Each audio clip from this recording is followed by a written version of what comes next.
Ladies and gentlemen, welcome to a brand new episode of the Square Circle Podcast. I am your host, Marie Shadows, and this is a special Twitter Spaces podcast episode where we get to talk more about the Good Brothers and why they're in WWE. Is this a WWE and New Japan partnership? Is it a verbal, written, or a handshake agreement? Because wrestling is weird.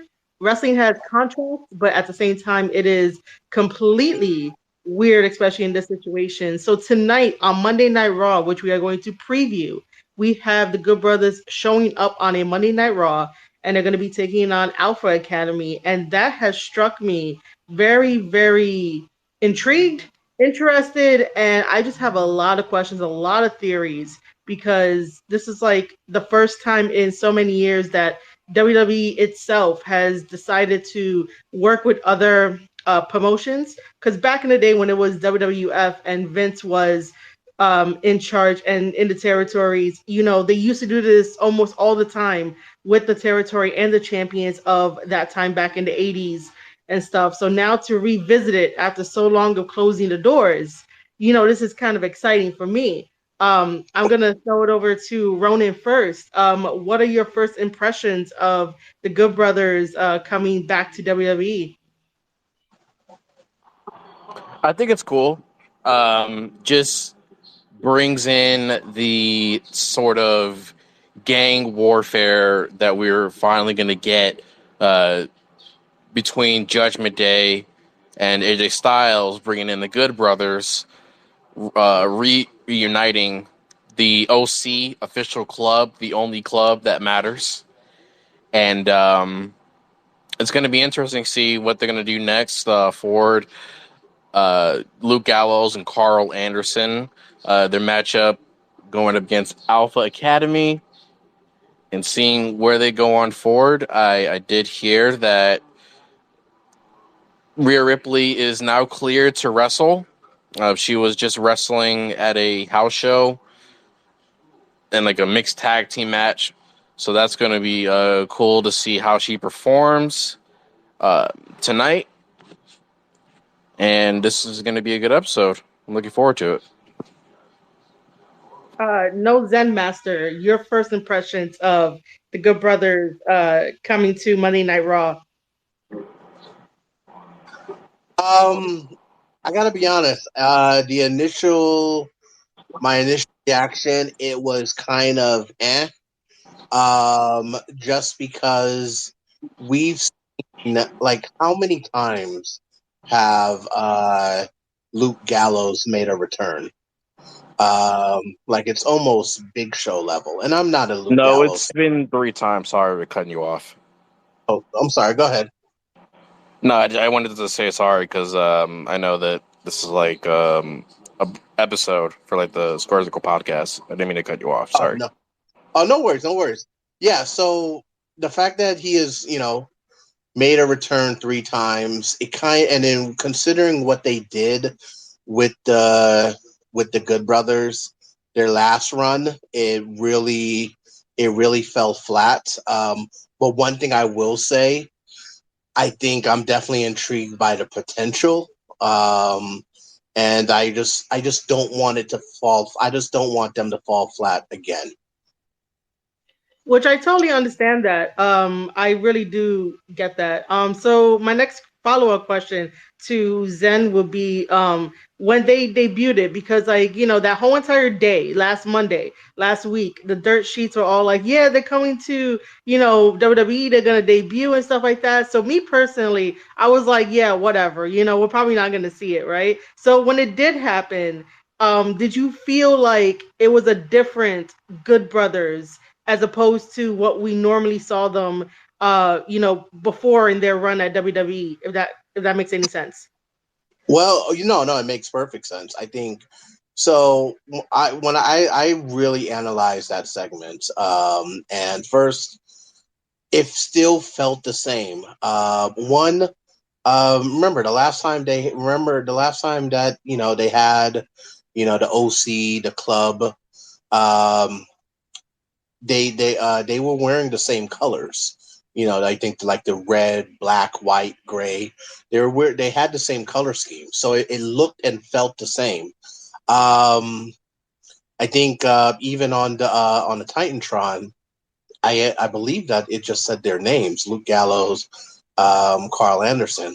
So have it been confirmed what the name of the tag team is? Is it the Good Brothers? Is it the DOC? Is it just Luke Gallows and Karl Anderson? I think whatever name that is put onto them as a tag team, I think that will tell us a lot about where this where it could go with them. What do you want them to be It's the called? OC. It's just the OC. They got the same T-shirts. Well, they're modernized T-shirts of the OC. They had the hats of the Good Brothers trademarked, and that's pretty much all you need to know right there. But Zen is also getting into the concept of that because they showed up on WWE, it should technically be a little bit different. I would say it should be different to add a little bit more to their layers. This is Because even the graphic right here from WWE's official Twitter account. which one? You could pin it in the thing. Which one? Yeah, I just did. Okay, let me you see. Oh, that. Oh, yeah. I mean, that's the picture I was going on too for this whole entire idea. But yeah. I mean, most likely in the world of wrestling that like you guys know and that we know, it's most likely gonna be called the Good Brothers because I mean they showed up in Impact and then like New Japan and stuff like that. But I do think that because they're in WWE, it should be a little bit different just because it's a new layer, it's a new way of looking at them. And if rumors are to be true that they're working with New Japan on like specific dates, you know.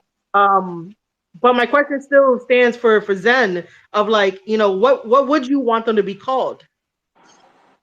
Well, I'll tell you this. Let's say we had the same return with only Luke Gallows and Karl Anderson last week, right? And what would have got me to pop? I would say if they came as the Good Brothers, great. But what would have got? Could you imagine how crazy it would have been if we saw that old school club logo on the Titantron? Talk about like the multiverse clashing. In now, since there seems to be like the beginning or the potential or a trial period of a working relationship or an understanding between New Japan and WWE. I think that would have been one of the biggest things. I think that was also one of the reasons why the OC or the club, if it was Balor Club or whatever, in the last run, didn't really work because everyone knew at the end of the day, it was just imitation of the Bullet Club. So I think that would have got me to really pop, and I think the crowd would have popped if they would have saw that Bullet Club logo on the Titantron. Yeah, but unfortunately, New Yeah, Japan has the copyright to Bullet Club, so they can't really do anything of the sort of that at all because of New Japan having the copyright for it. yeah, it just doesn't make sense because there's literally two different kinds of universes within WWE and NJPW. There's still a Bullet Club in New Japan Pro Wrestling, and it's like why else would you have another Bullet Club in WWE?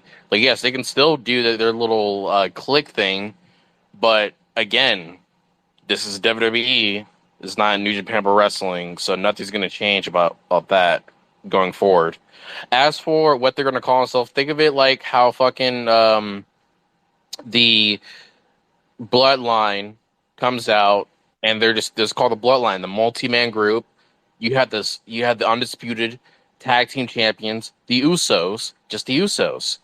In this instance, it's the OC. AJ Styles, Luke Gallows, and Karl Anderson. But when Luke Gallows and Karl Anderson come out tonight, facing off against the Alpha Academy, there's going to be called the Good Brothers. It's as simple as that. It's nothing complicated. It's not fiction. It's facts. Yeah, I go ahead. I'm sorry. No, you're good, Zen. Go ahead. I want to hear what you have to say. Yeah, Ronan, I understand. We're talking about WWE, and I understand the copyright thing as well, the copyright elements. But let's look at the last 3 months, 3 to 4 months of what's been going on in WWE. With all of the changes that have been implemented so far, to say, I guess for us to say that something is not going to happen, I think that would be premature based upon the changes that we have seen so far. And that was also one reason, kind of reiterating the point that I made earlier, was that was also one reason why my initial reaction when they came back was because once I saw, that what they were wearing, the colors that they were wearing and how they were presented, it's like, even the mention of New Japan, I don't think it's, I have a hesitation on how extensive that partnership could be. Just because if it was something that was really going to be, substantial, then I think they would have been presented differently, but hopefully this is just a trial run, and there could be more of a kind of like a forbidden door that's really opens. Zen does But make a AJ point about Styles that. has a career of doing this. That's the thing. AJ Styles has a lot of pride. He has a lot of pride, and he has a career of doing shit like this. Whenever it was a tease back in his days in TNA, and he was being teased on joining the Aces and Eights. He had the vest. He had beer, just drinking with the boys, and turns out on all of them. Come to find out, like maybe 1 or 2 weeks later, he starts coming out in the entrance during Main Event Mafia versus Aces and Eights, and then he joins the fight against Aces and Eights. It's nothing new. Like I expected it to happen because I was like, there's no way they're just gonna like have Eddie Styles join the Judgment Day. They're gonna have him get some backup or something. And what do you know? It happened. I've followed Eddie Styles for a long time. As a fan, where he's like one of my favorite wrestlers of all time, I knew this was coming. Doesn't take away from the fact that it's like, oh well, it's whatever. But again, what did you expect whenever the Good Brothers were to come out, anyways? And their contract was up in the first place. If you followed like social media, so you knew it was going to happen as well. I mean, their contract was up with Impact, and then they went over to New Japan, and that's where Jay White was like, Bullet Yeah, Club is there were taking over free the agents. Yeah, world. Bullet Club is taking over the world and stuff, and then we happen to have two Bullet Club members who came back into Bullet Club over in WWE, which opens up a lot of doors, questions, theories, red flags, and stuff like that. But we're gonna move on from this. But I totally understand where Ronan, I understand where you're coming from, and I understand where Zen is coming from. Because it is sort of like, if you think about it, because they have the verbal agreement with like New Japan, it's sort of like, well, they can't really be presented in such a grand way because they're still under contract with New Japan, and Karl Anderson is our never openweight champion. So it's like, WWE is a little constricted, but Triple H will make it work. My next question will be, why do you think we're having the Good Brothers versus Alpha Academy and not like a preview to the Good Brothers versus Judgment Day? it's a spotlight the Good Brothers.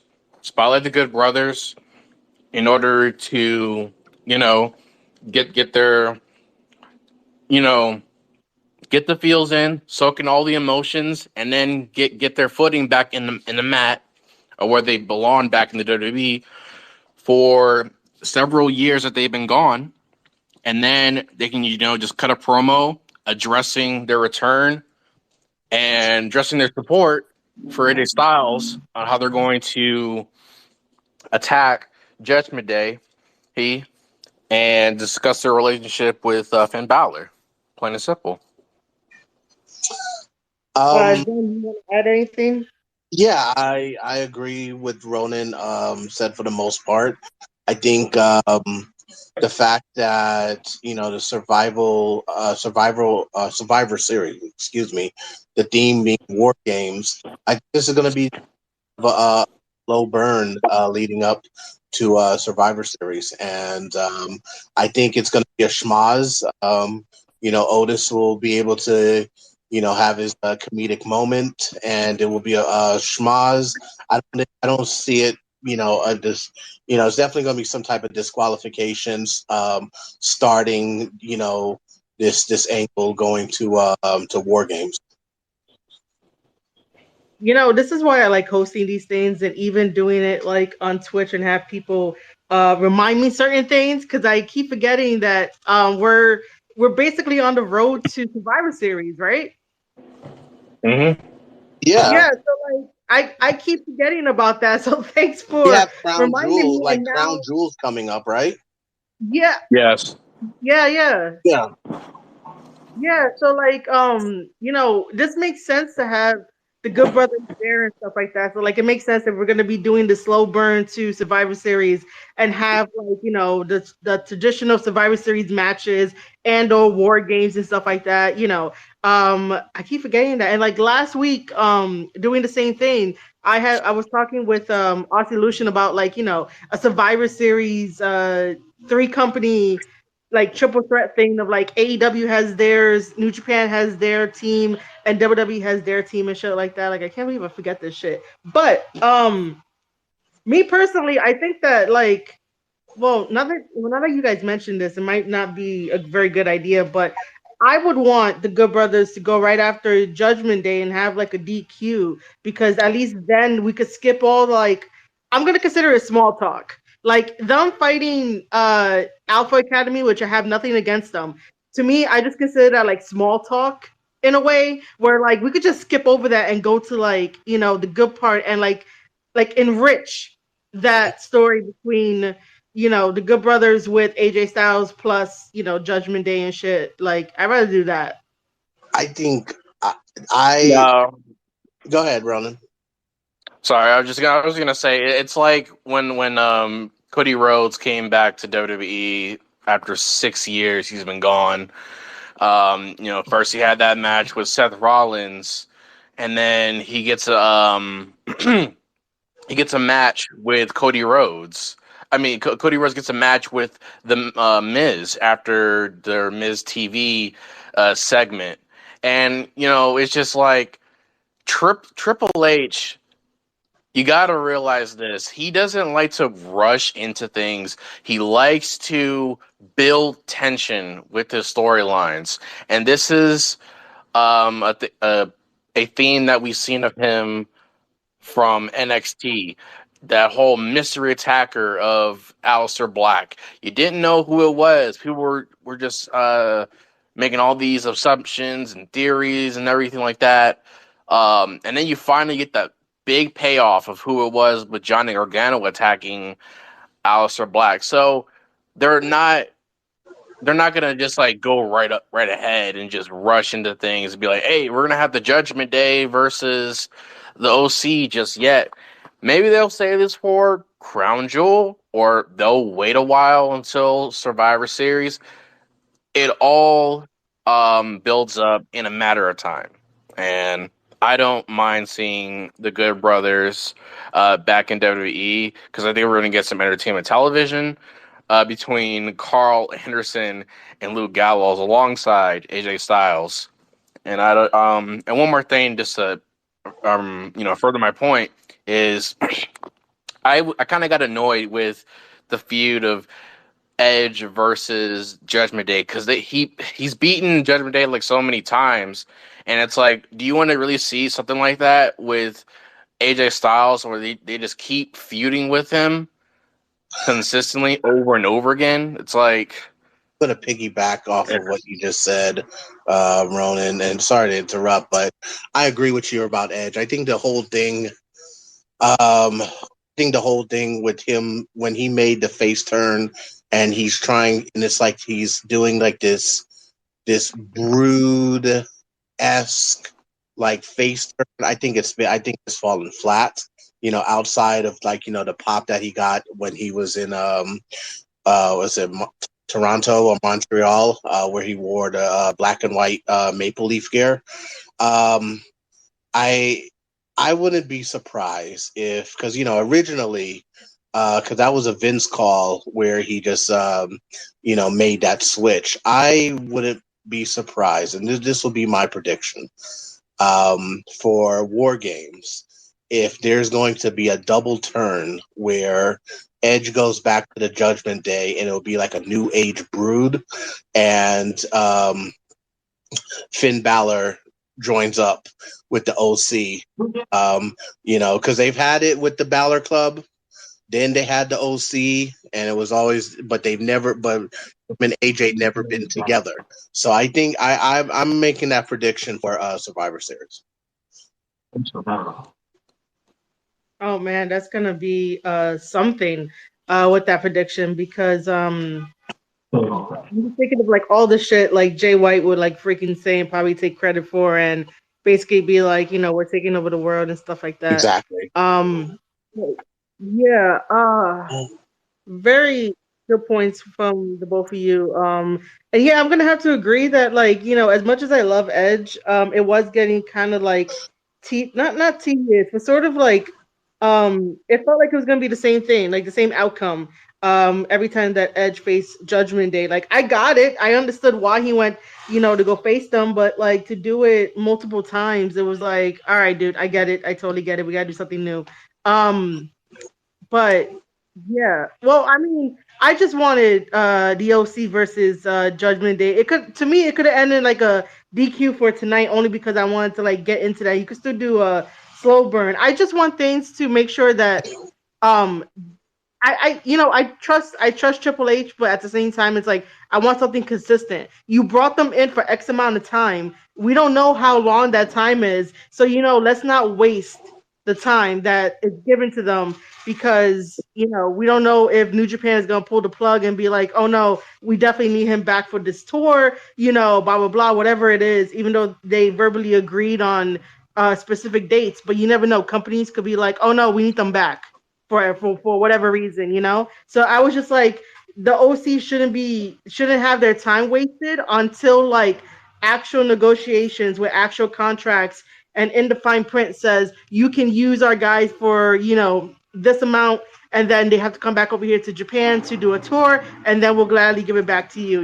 Absolutely. And one thing I will definitely say when with Triple H running the show is that I don't think we're not really going to see what his product, what his creative is going to look like until after WrestleMania.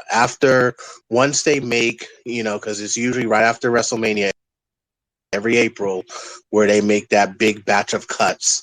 I think that's when we'll really see, because everything happened so abrupt. I think that's when we'll really see, like, what things are going to look like moving forward. But I think right now, I'm going to definitely give him the benefit of the doubt.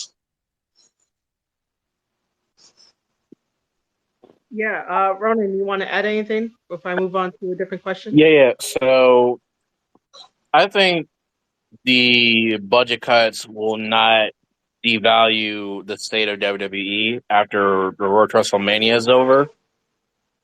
Now with how much things are getting better with WWE nowadays, so I'm looking forward to the future of the company on what its what its direction is going for right now. True. Yeah. We'll see when all that comes, come around towards April. So now I guess we could get into like the theories behind this, because November 5th is the day where Karl Anderson is gonna be back in Japan. He's gonna be putting up that Never Openweight Championship title on the line against Hikuleo. So like I want Hikuleo to win. because I still think that if you put a championship on a wrestler that like doesn't really show up in the promotion, I'm considering it like the title is held hostage. So I technically want Hikuleo to like win the belt, but would you guys think there's any red flags if Hikuleo wins the belt? If that Yeah, makes, okay, go because ahead. like I mean, the shows might be like taped, so it should happen. Wait, what show might be taped? The NJPW Power episodes. No, see, this one is not on Strong. This is basically I mean, in Japan. On New Japan World is gonna be live. hmm. Yeah. So this one is going to be live, for the belt to be put up and, to see what happens. Because if, Karl Anderson loses the never open weight to Hikuleo, then, that means that maybe the verbal agreement is done, even though they said that they're going to be there until Wrestle Kingdom. What's the point of being there to Wrestle Kingdom if he's not going to be the champion and he's over in WWE? It's not going to make sense if he has like a Wrestle Kingdom match, but then again, they do give like special matches and shit. Wouldn't it be kind of cool? Has the New Japan belt ever been featured? Has anyone ever brought the belt over in the history of the company? Are you talking about like on a different I mean, promotion, to like what we could WWE, to experience? WWE. To my knowledge, no. Only because like I said at the beginning of this episode that like, it's been so many Yeah, years now that like they're opening their doors to like do stuff. But no, I would have liked it if Karl Anderson would have showed the belt last Monday just because he's like, I'm the champion. What you gonna do about it? yeah, I don't know. absolutely. I think that would have been great. One of the things that I think that we should definitely remember is that as much look, a lot of people hate on them, but the Click is running the show, and I don't know if you guys remember, but when before Scott Hall signed with WCW, when he was negotiating with Vince, one of the things that he wanted to do, just like, hey, look, if you can't match that money that WCW is offering me, let me go over to Japan and work some shots. Like, let me work 6 weeks. I'll be able to make up the difference, and I can still work for you. And Vince shot that down. Um, I think just with that mindset. Obviously, Scott and Triple H are two different people, but these are guys that talked about the business for a couple of years on the road, and that all they did was talk about the business.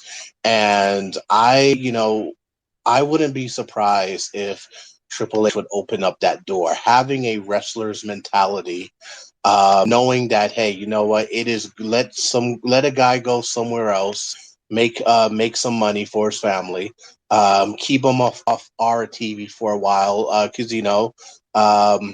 absence make the heart grow fonder, and it's a win-win for everyone. So I see this as being the time that the door could be opened for both sides.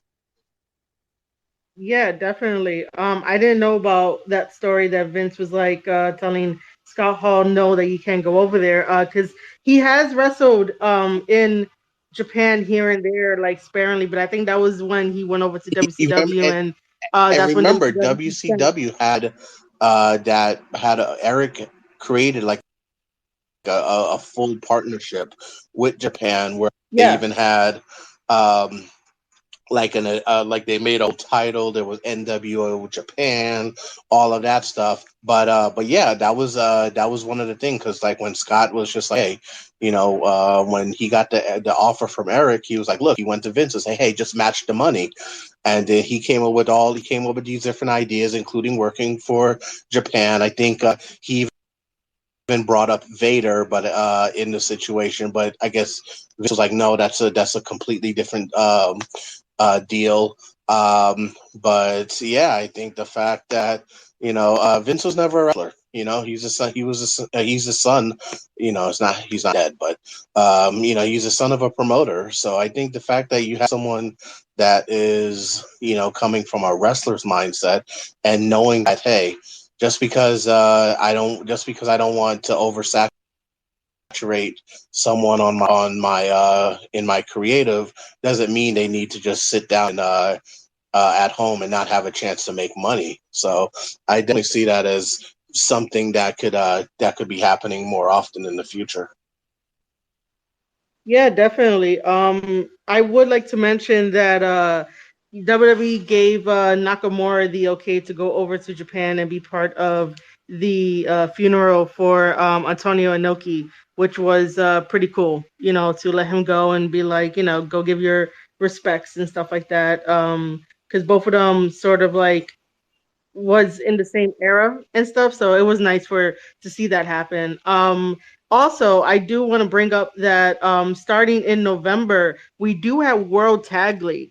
So I don't know if like the Good Brothers' involvement with WWE, they could whisper stuff into Triple H's ear and be like, "Hey, let us get some of your tag teams and let's have them over in Japan because they haven't given us the lineup yet of like who's gonna be in these tournaments because we're going to be having World Tag League plus Super Junior Tag League back to back to finish out the year. So it'll be nice to see some WWE guys in there because I know AEW ain't going to do shit with that. Yeah,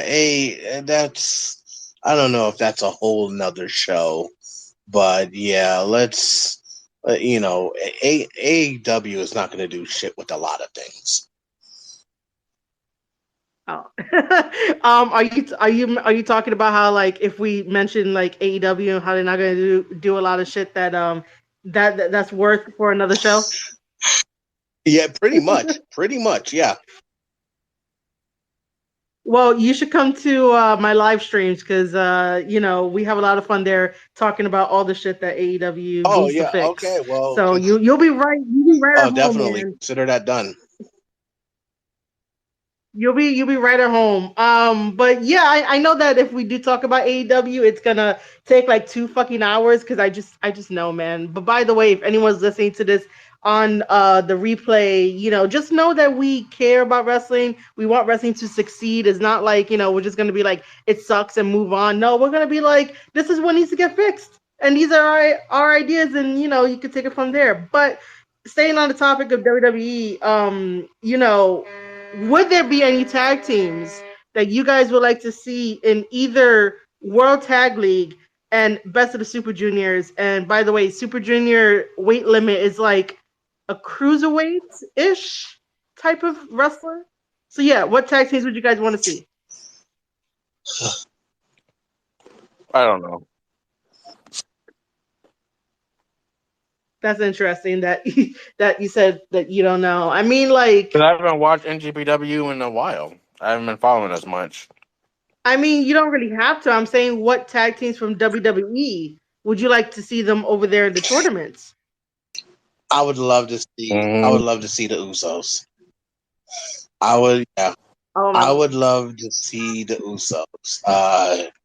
And I'm sure there's some other members of that bloodline, in Japan, or that they could get in the ring with. But yeah, I would love. Yeah, I would love to see the Usos. That would be great.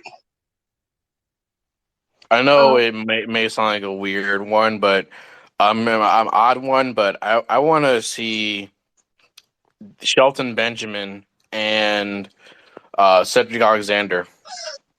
Oh, that's yeah, a good one. that'd be nice. That's a good one. And you know what? I would even say the New Day, just because, and only for this reason. They've gotten stale. They've gotten stale, and I don't know if it's the absence of Big E, uh, but they've gotten stale, and I think putting them in a new environment, um, I think would be intriguing.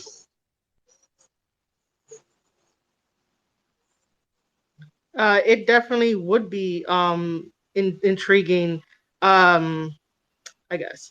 I would like those two to be there. I think Xavier Woods would get over so fast in Japan just because of his nerdy side, and then he'll show pictures and videos and he'll get over. Him and Kofi will get over and stuff like that. I was gonna bring this question up. What about if they send Dominic Mysterio over there? Like who's gonna be his tag team partner going with him? Wow, could you imagine a mixed tag team match with him and Rhea Ripley? Um, First of all, I'm having trouble taking him seriously with the mullet. Oh, really? I'm in trouble taking him seriously, but you know what?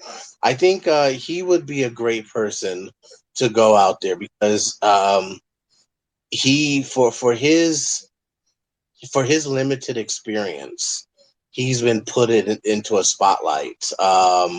And I'm glad that the separation with him and Pops, which I think we can all assume that will lead to a retirement match since WrestleMania is in LA, a retirement match, at 39 with Ray. But I think that would be great to send him over, let him get some more experience. Especially if he's going to be in a high profile match, assuming they'll make that happen at this WrestleMania with his dad. He would be a great person, and then and you have the mixed gender as well with Rhea Ripley. That would be interesting.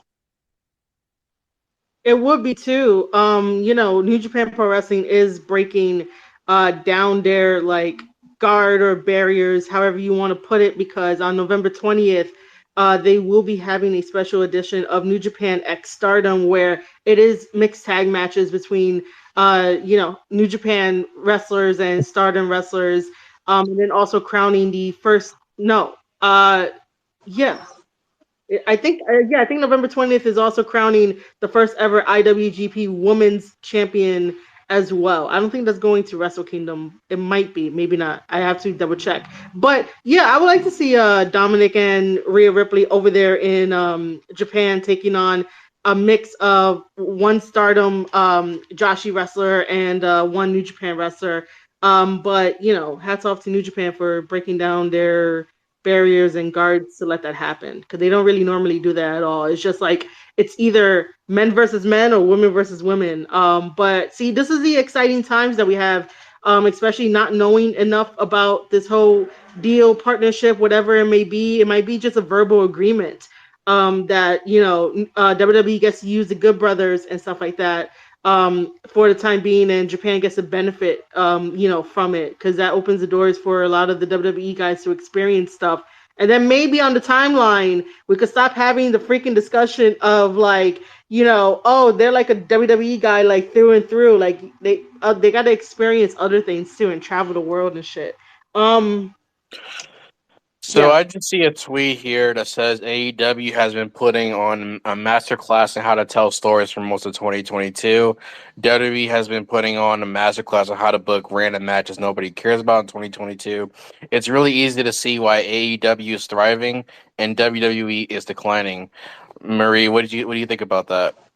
Did you plug the tweet up here? Yeah, you did. Uh, this guy just wants the clout. I know who he is. Um, oh my god.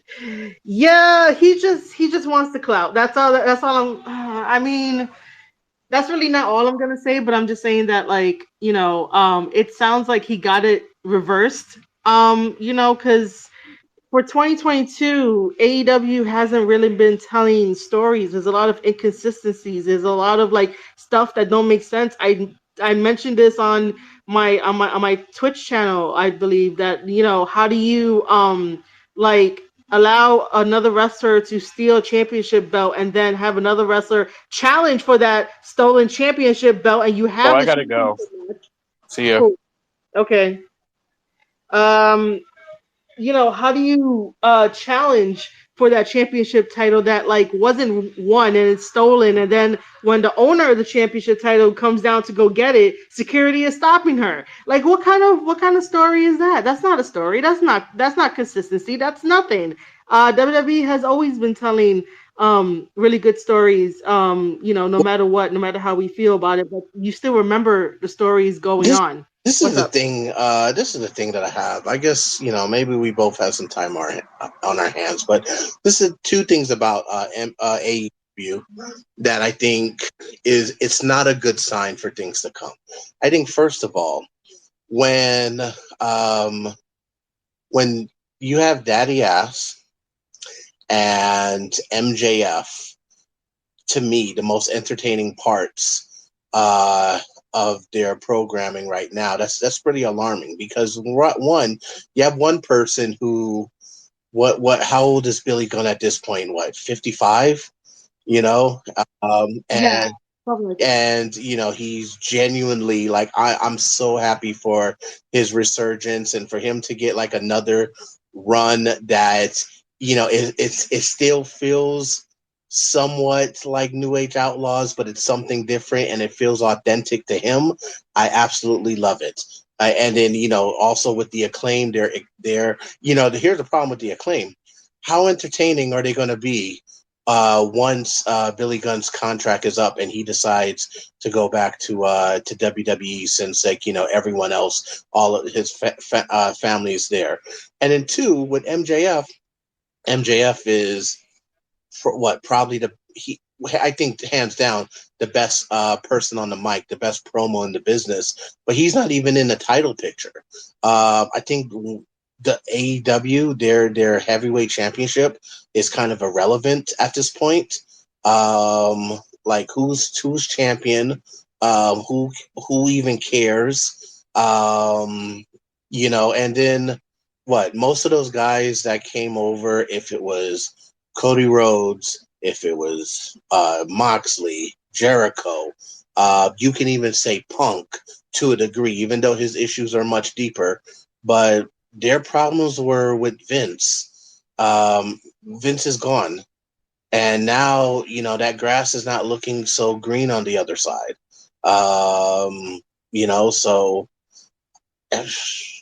is AEW going to be relevant in 5 years?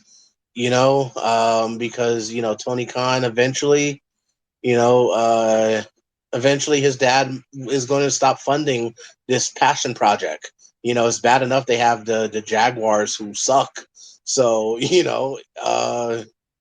I, I don't see AEW being around in 5 years.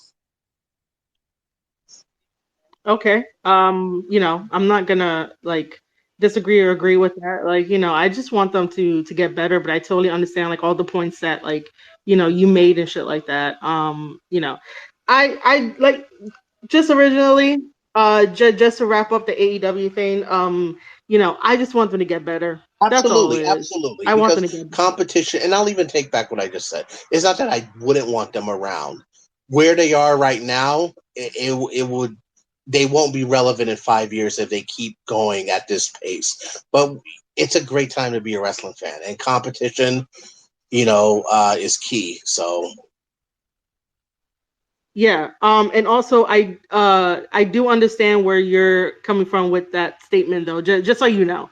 So I'm not gonna like harp on you for saying some shit like that because I understand like I understand where you're coming from with that. But regardless of that, back to WWE Raw. You know, we were getting on the theories of stuff like that of like Karl Anderson having the belt, him versing Hikuleo in November 5th. So the other theory, before we got like really, really, really sidetracked, was that if Hikuleo loses to Karl Anderson and Karl Anderson retains, I honestly want to see this chase go from New Japan Pro Wrestling to WWE. I wouldn't like I can't say I wouldn't. I was gonna say I wouldn't mind, but I would love that's a better way of saying it. I would love Hikuleo to show up on WWE to face Karl Anderson for that belt, even though people might be like, oh, why the fuck would you want that? Blah blah blah, right? It's not a WWE belt, but it's telling stories across the promotions, and that's what AEW is doing with New Japan, and now they're gonna be doing it with no, they're gonna be doing it with like Noah maybe and whatnot. I would like Wouldn't it that. be great? Wouldn't it be great if the Good Brothers, for some reason, were, I don't know, in a championship match against the Usos, and Hikuleo cost them the match because he interfered? Like, And then my hopes will go up because I want to see Tama and exactly. Loa over there. My hopes will go like straight up the roof, man. I'm gonna be like, man, I want to see that forever. Like, man, Yeah, yeah, yeah. absolutely. Um, Absolutely.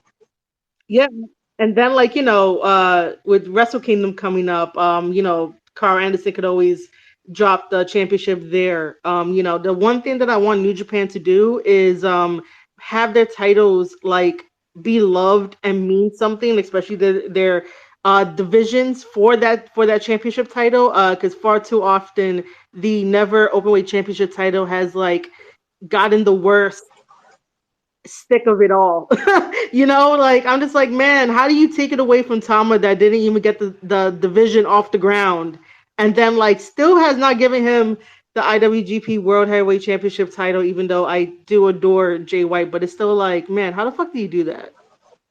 I agree. I agree. All right, so aside from the Good Brothers, right? Because this is supposed to be a preview for Raw, Right? we also have Elias returning. Is anyone excited? Yeah. Yeah. Yeah. You know what? I wish they didn't announce the What? return. I wish they didn't. I wish they did not announce that return. I think it would have been great to even just start the show with him in the ring with the guitar under the spotlight. Yeah, I think that storyline was such a joke that saying he's coming back, it just kind of fell flat. Like, I don't think he deserves a an announcement that he's coming back after that shitty storyline.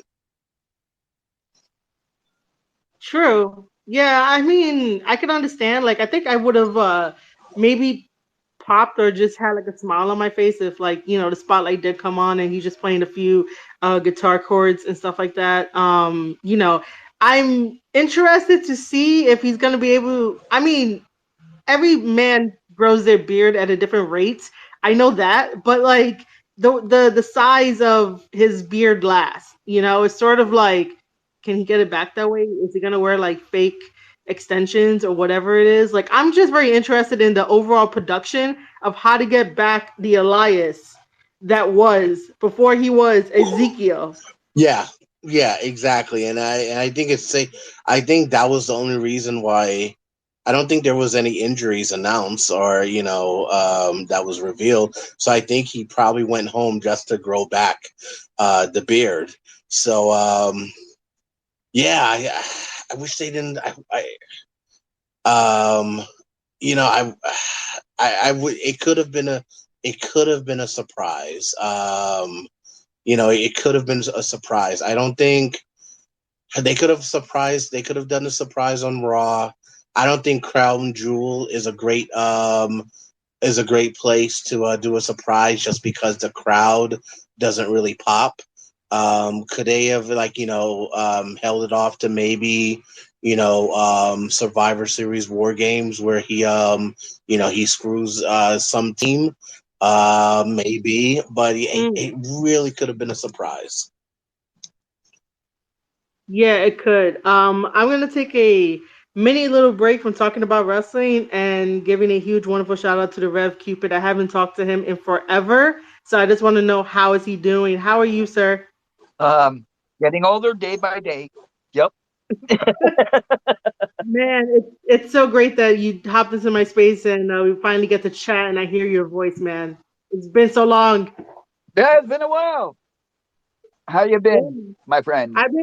I've been good, man. I've been just making content, trying to get myself out there, trying to work with other companies and stuff like that. I became the official podcaster to an all women's wrestling promotion out I in want in Jersey. on that. I want in on that. Uh, you had me at all women. Yeah, yeah, yeah. Yeah, I was yeah, I'm the official podcaster. I still have to create content for them, which I'll be getting on that soon. I'm kicking myself in the ass that I'm waiting so long. Made some new friends in the wrestling business and stuff. Right on. Right Well, on. yeah, yeah. And then just trying to do these Twitter spaces along with like streaming and stuff like that, just to get my name out there and like, because the goal is to work for New Japan to You're try still going to be everything. doing the Twitch thing? Yeah, I'm still doing the Twitch thing. I got back Right on. into That's all I need to know. yeah, yeah, I got back into streaming after like, getting out of depression and shit. But while I have you here, do you have anything to add about, the Good Brothers coming back to WWE even though they are New Japan wrestlers? Well, their AEW thing there, we all know the story behind that. Uh, Actually, it probably would have made more sense to bring them out at Extreme Rules, but they want to reveal the return of Bray Wyatt correctly, so I can understand that. I would have waited myself. I would have brought them out at a pay-per-view, but that's just me. I'm just, it's a personal thing with me. That's all. Doesn't mean I'm right. Doesn't mean I'm wrong. Yeah, I totally get that. Most surprises feel better at like certain pay-per-views if it's not like overshadowed by like someone else that's bigger. So yeah, I totally get that. So we were talking before about like, Karl Anderson has the Never Openweight Championship title. And how would you feel if he lost it to Hikuleo on November 5th in Japan? And then head over to WWE. Like, do you think that like his contract would be up if he did that? Like, it I, would I, any red I flags? don't think it would be up, but we got to look at the fact that it really doesn't hurt to lose once in a while either. Yeah, that's true too. Yeah, I've seen nobody like brought that up yet on like internet wrestling community Twitter. I mean, I'm just thinking like, okay, in that case, it wouldn't hurt Anderson to lose because they would only make his standing go up, in the business. And he could focus on WWE, what he's got to do there too, right? Because you don't want any distractions either. That's true because we're all trying to figure out like exactly what is going on because technically in wrestling for the amount of time that all of us here have been watching and studying it, like we kind of figure out the black and white parts, and then like there's that gray area where like things just don't make sense, but Mhm. somehow it turns out to be logical. But in this case it's like the Good Brothers went from AEW to Impact. Their contracts were up in Impact, and then go over to New Japan. They just follow like Jay White to go back into Bullet Club, and then we have the champion. And then to see them on WWE is sort of like, whoa, what are we really doing here? Like, how is this really happening? And it's more exposure for New Japan Pro Wrestling in a way, especially when like podcasters talk about the relationships and stuff like that. But yeah, And, I would have and to it'll agree give with you. WWE the opportunity not to just open the forbidden door, but just to bust it down, Yeah, because kick it open, just yeah, turn it. yeah, and then to also have WWE guys go over to New Japan to get some like reps in, to get some like cool Mhm. matches, and then vice versa and stuff like that. So in one aspect, I do agree that like he doesn't need any distractions, because I mean I think it's definitely a big distraction. He goes and helps AJ Styles while like Hikuleo is over here training to be like, yo, I'm gonna take that belt off of you and stuff like that. But I did mention that I would like a chase where Hikuleo shows up on WWE, and then Zencaster was all like, we should have like the Usos face, the Good Brothers. Hikuleo comes in, basically has a DQ, and then we get like a triple threat and have like g.o.d in there, like, you know, fantasy booking. And then yeah, other than that, Rev, do you have any thoughts on Elias showing up on WWE Raw? Well, we all know who Elias was. Uh, Turned into another character because and then it did resonate, but not as good as what they were expecting. So he had to switch back to Elias. Yeah. Did this question goes for both Rev and Zen. Did you guys enjoy the Ezekiel storyline? Oh, I loved it. I thought it was a nice departure from the Elias. You know, it kept actually what it did, it kept him relevant, and that's what you need. It kept him relevant. That's true. Zen, what about you? If he's there, he might be away from his phone. Yeah, he's Because probably he proposed different gimmicks, right? And one they turned down flat out because they said it was too much like Randy Savage, right? I think so. I don't ever remember hearing that story, but it does kind of look like he did based on that picture of like Ezekiel in the hospital and then like his family members are there. So I guess. So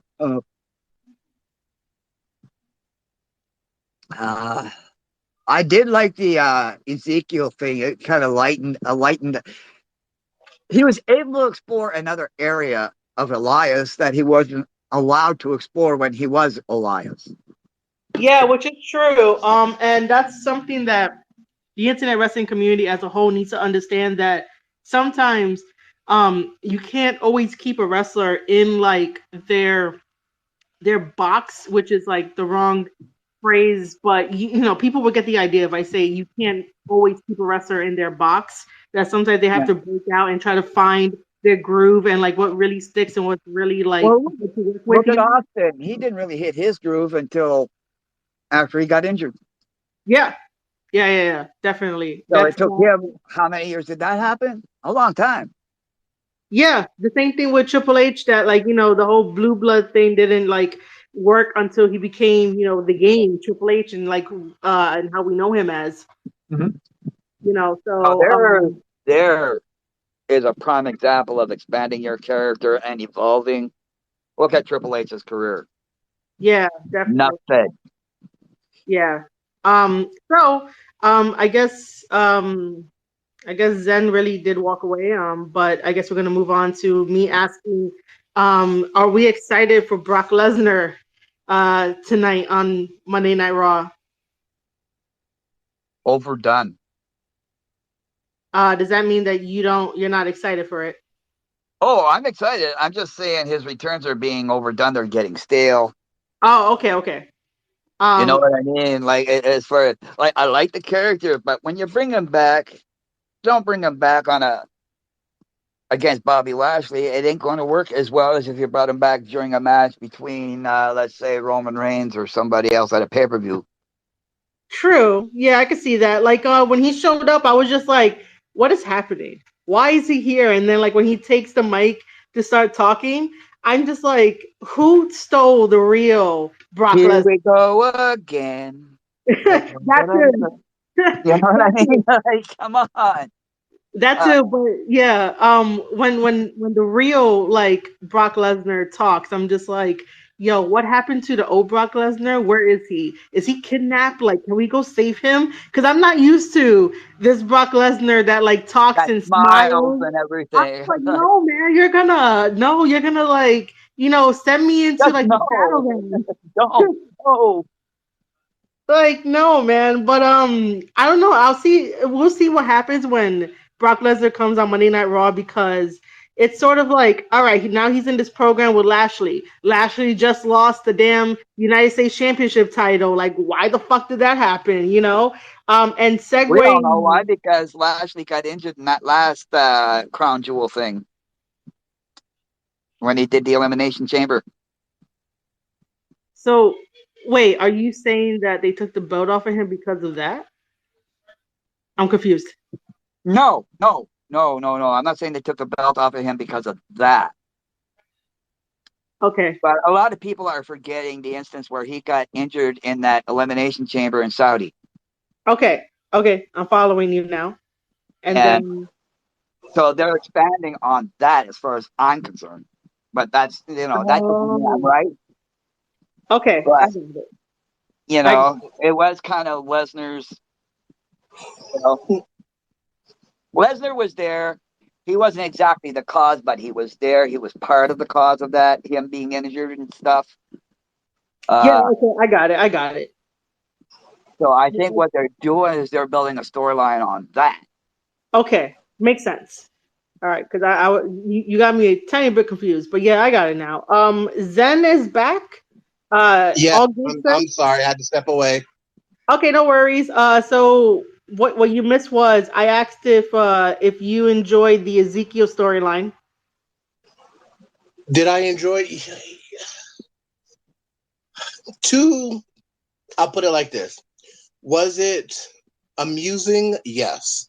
Was it something that I took it serious?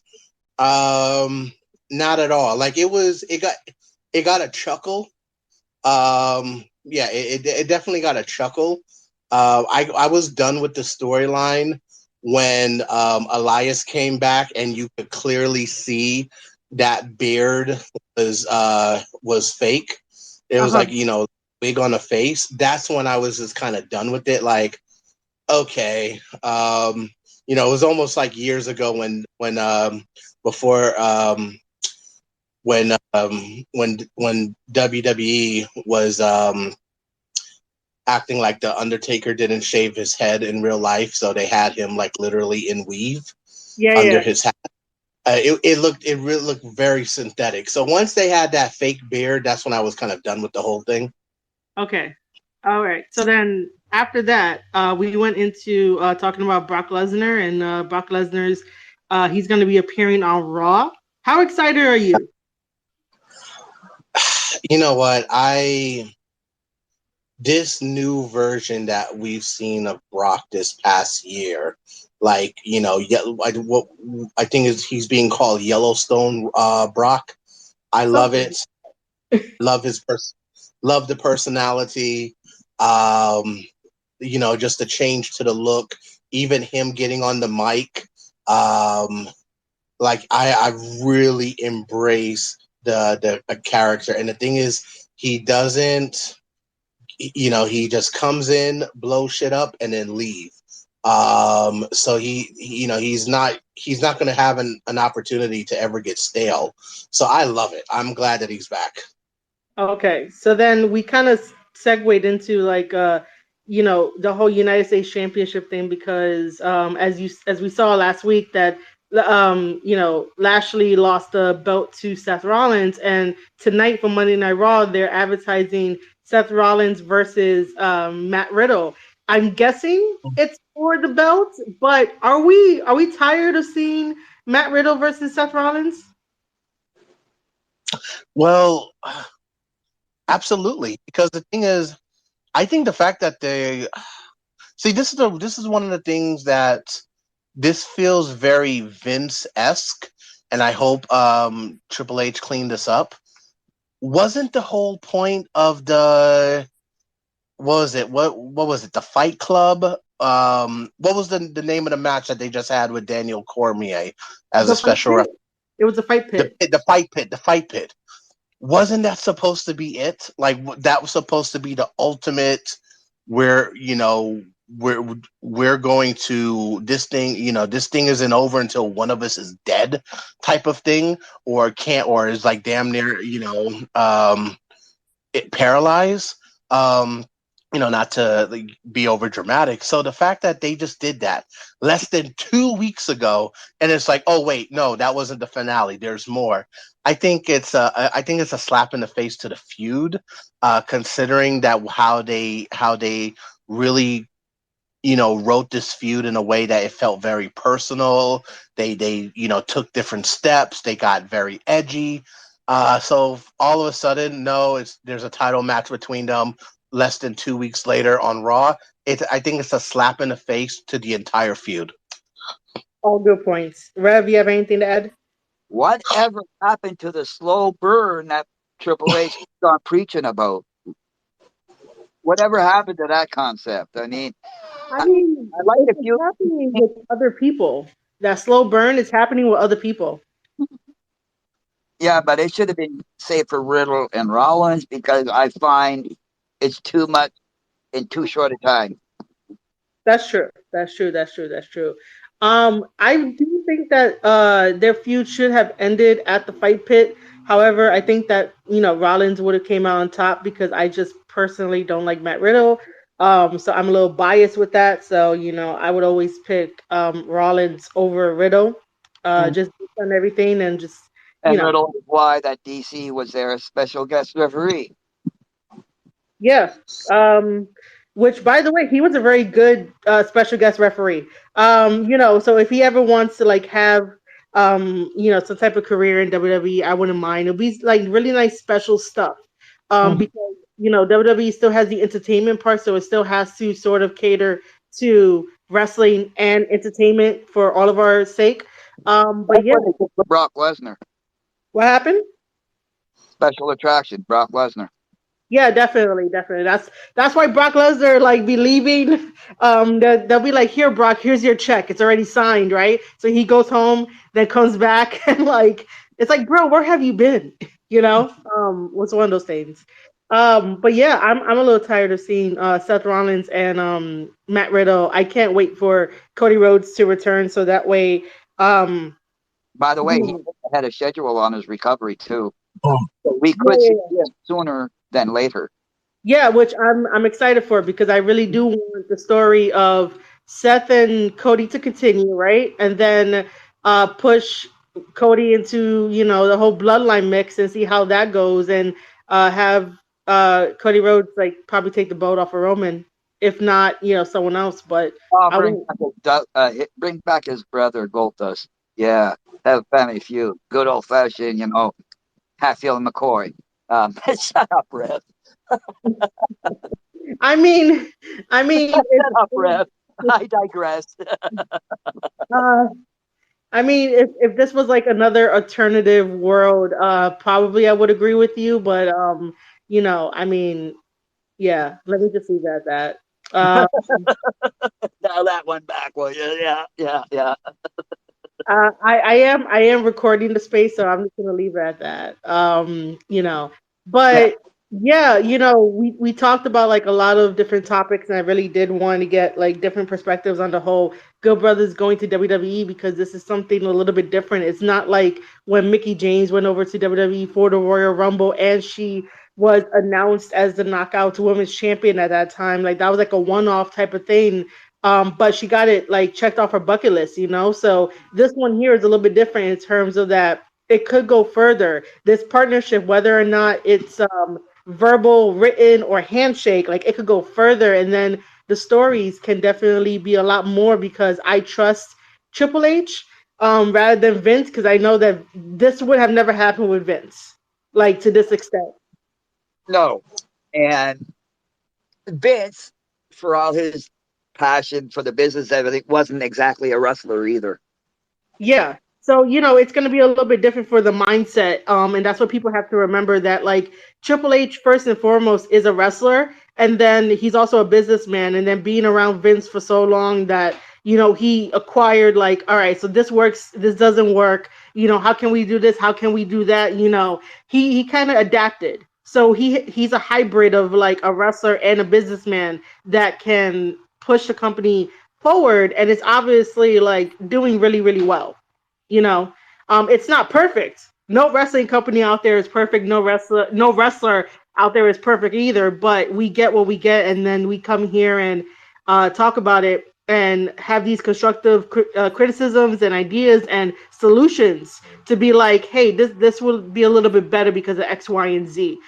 So for anyone out there that doesn't like when I talk about wrestling or doesn't like when my buddies talk about wrestling, it's not because we don't want you to be happy. We just want a not perfect product. We want a good product where we could all appreciate the craft because man, these guys put their bodies on the line. These guys sacrifice a lot more than like the ordinary person sacrifices. Exactly.